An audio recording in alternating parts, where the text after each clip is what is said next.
ডোমজুর বিধানসভা প্রার্থী তাপস মাইতি দেখতে পাচ্ছি তিনি আজকে ১৬ অঞ্চলের মঠ বাগানের যে শ্মশানকালী মন্দির, সেই শ্মশানকালীর মন্দির থেকেই মায়ের পুজো দিয়ে তিনি তার প্রচার শুরু করলেন।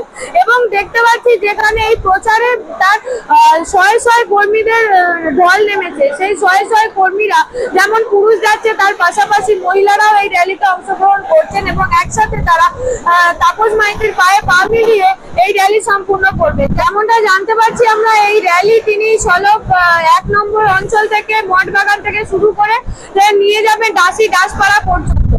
কিন্তু এই যে সফর, সেই সফরের মধ্যখানে তুমুল ঝড় এবং বৃষ্টি, কিন্তু এই ঝড় বৃষ্টি উপেক্ষা করেই তিনি নিজের এই র্যালি চালিয়ে গেলেন।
আপনারাই দেখতে পাচ্ছেন মানুষের অভূতপূর্ব সাড়া।